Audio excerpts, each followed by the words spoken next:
Man, oh man, I never knew Canelo Alvarez had this level of respect for Errol Spence. Dante's Boxing Nation, what's going on, guys?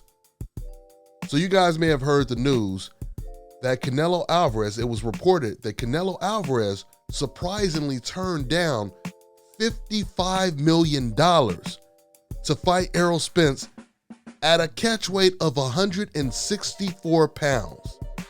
This means Errol Spence was willing to move up more than 2 weight classes, while all Canelo would have to do is just come down 4 pounds. Because keep in mind, he's already planning on going back to 168 and fighting Golovkin, assuming he gets past Bivol. This further confirms that MBF is in full effect when it comes to Canelo Alvarez. And when we say MBF, you already know we're talking about the undefeated fighters. Now, I want to get deeper into this, but first I want to go ahead and play Canelo Alvarez's response. Because Canelo Alvarez, he confirmed this wasn't a rumor. He confirmed that he did get this offer. He even explained why he turned the offer down. Check out this clip. I don't want to do things like that, right? In cash weight 164, why me? I don't need to do that. Okay, what if it's at 60? 168. Canelo. I don't need to do anything like that. Okay, so Canelo Alvarez, he said, I don't have to do anything like that. A reporter said, well, what about at 160? He said 168. It's got to be at 168. This is crazy, guys, because Canelo versus Errol Spence would be the biggest fight for Canelo. It would be the biggest fight for Canelo since the Gennady Golovkin fight. In fact, it might even be bigger than the Golovkin fight. You seen Errol Spence, his last fight against Ugas? He had, over 40,000 fans in attendance? And that's without a Mexican fan base, guys. Canelo did 70,000 in the same arena with his built-in Mexican fan base. Imagine them fighting against each other in that same AT&T arena. We know that Canelo Alvarez, he was willing to come down and weight only 2 pounds when he fought Floyd Mayweather. And we know he's made a lot of other fighters come up 1 weight class, 2 weight classes, from Josito Lopez to Amir Khan. But the one thing I will say is he did make both of those fighters come all the way up to the weight division. He didn't allow them to come in under the weight. The fact that Canelo Alvarez would turn down a guaranteed $55 million to fight Errol Spence at a catch weight of 164 tells us that he definitely hasn't gotten any better since he lost to Floyd Mayweather. Because these are the exact fights that you would expect Canelo Alvarez to take if he wanted to prove to the boxing world, I've gotten better since I lost to Floyd Mayweather. Oh, I wasn't ready. Let me show you guys what I've learned since that loss to Floyd Mayweather by getting somebody in the ring similar to these guys. Remember, Canelo Alvarez's own trainer, Eddie Reynoso, he came out, and I'm quoting him. He said that Black American boxers are the most difficult. They're the most difficult to beat in the ring. Whenever you're fighting against a black fighter, Black American fighter, it is going to be a complicated fight. So that means he's talking about from Floyd Mayweather to Errol Spence to Andrade to Charlo. Even the Danny Jacobs fight, a man who had already been knocked out before, already had 2 losses on his record, that was even a difficult fight for Canelo Alvarez. And he wasn't even on the level of the undefeated black fighters. That's why, once again, when we say MBF, that means the top notch. It doesn't just mean any black random fighter. It means the best of the best. Meaning if you're willing to fight a James Kirkland, a Makabu, but you refuse to fight an Andrade, an Errol Spence, or a Charlo, that is MBF. See, guys, once again, I've managed to give Canelo Alvarez more credit than he deserves. Because I've always told you guys, I thought that Canelo would love the Errol Spence fight. just because of the fact that Canelo Alvarez would have a massive size advantage over Errol. I mean, Amir Khan said that Canelo Alvarez was 187 pounds the night of the fight. And Amir Khan said he was only 153 pounds the night of the fight. What this information tells us, what Canelo Alvarez just said about this whole situation, it tells us that Canelo, he would not have taken this fight even if Errol Spence would have came all the way up to 168. He would have still chose the Bivol or the 2+3 fight deal that DAZN offered him. Because if it was a 168 thing, Canelo, he could have fought Charlo at 168, Benavidez at 168, and he could have fought Andrade at 168. Let me go ahead and show you exactly what Canelo Alvarez decided to do. So you guys all know that leading up to this fight, we heard that there were two offers on the table for Canelo Alvarez. There was a DAZN offer and there was a PBC offer, right? But we didn't have the full detail. Now we kind of do.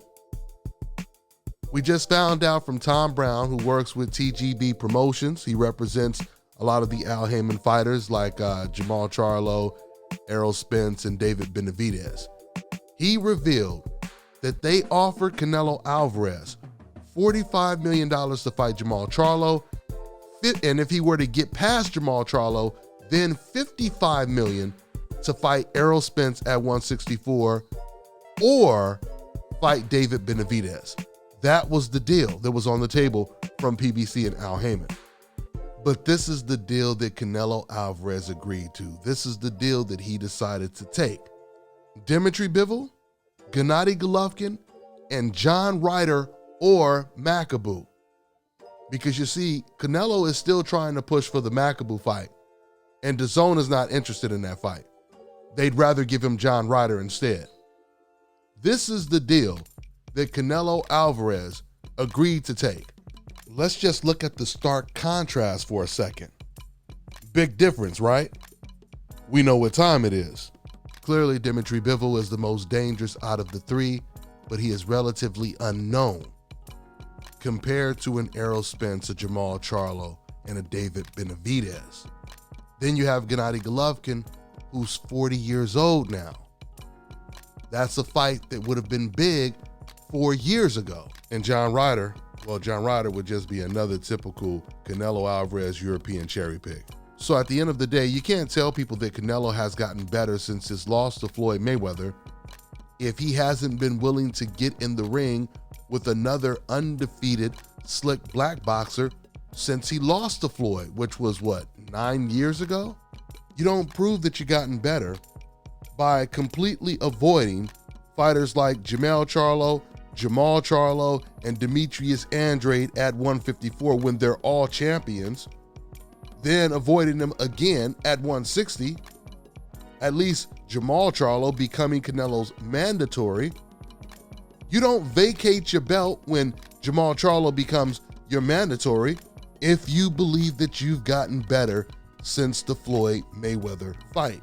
You don't prove that you've gotten better by beating Avni Yildirim, Billy Joe Saunders, Caleb Smith, or Caleb Plant. The only thing you're proving is exactly what your trainer said. Those black American boxers are too difficult, or the most difficult to beat. So let's stay riding on this European train for as long as we can. Let me close out with saying this. I often see comments in my comment section from my Mexican viewers trying to create deflections saying, hey, well, why won't Andrade fight Charlo?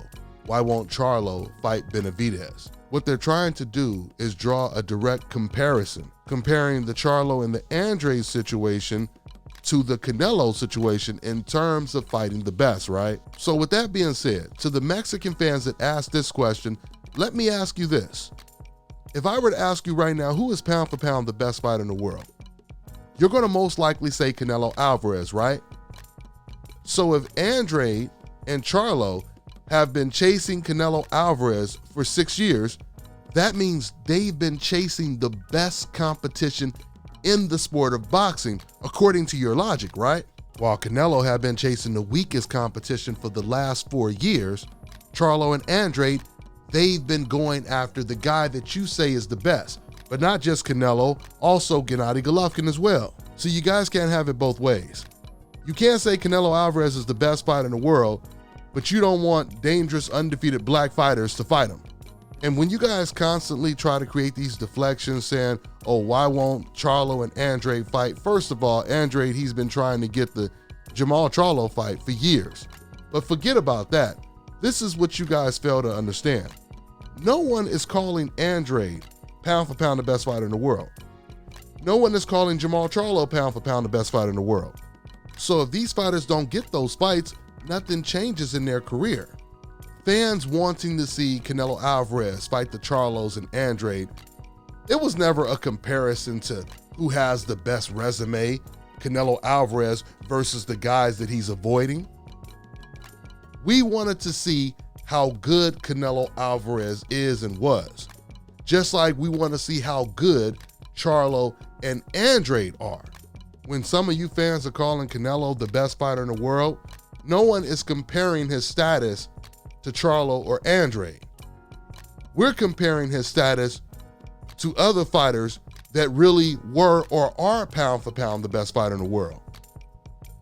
He's being compared to a Floyd Mayweather, a Terrence Crawford, an Andre Ward, or whoever else was considered pound for pound number one, the best fighter in the world. He's not being compared to the guys that he's avoiding, because obviously those guys, they have to land those big fights to put them in position to become pound for pound number one or top five. Sure, you could say Canelo Alvarez, he has a better resume than the guys that he's avoiding. He's supposed to have a better resume than the guys that he's avoiding. But that doesn't change the fact that he avoided these fighters in fear that he would lose to them. At the end of the day, 99% or at least 98% of Canelo Alvarez's opponents wasn't on the pound for pound list, and he still challenged them. He still took those fights. Why? Because he had confidence that he could beat them. I'm gonna wrap this video up. That's all I got for now, guys. I'm on to the next one. I'm just excited, dog. So how long did that take right there? How much are you saying? Like 2 hours. That was it? For this the first section.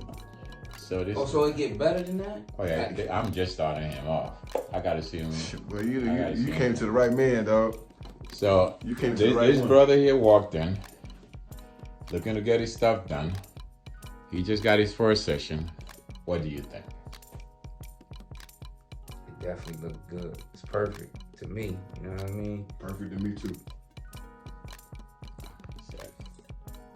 Fellas, I've got some great news for you. If you've lost your hair or have a receding hairline, the time has come when you can finally get your hairline back through a process called scalp micropigmentation. So here's how it works. It's a hair tattoo that replicates the look of your hair follicles when you have fully shaved it down. So to get this hookup, make sure you follow and contact my man Scalp Carolinas on Instagram. All right, now check this out, guys. If you're looking to repair eczema scars, burns and bruises, dark spots and blemishes, then this right here is the perfect product for you guys. It's called Errol Face and Body Oil. Athletes and top-ranking boxers, they're also using it after training to reduce swelling, inflammation, and to ease the pain. So get yours today. Go to errol.com, like them on Facebook, and follow them on Instagram.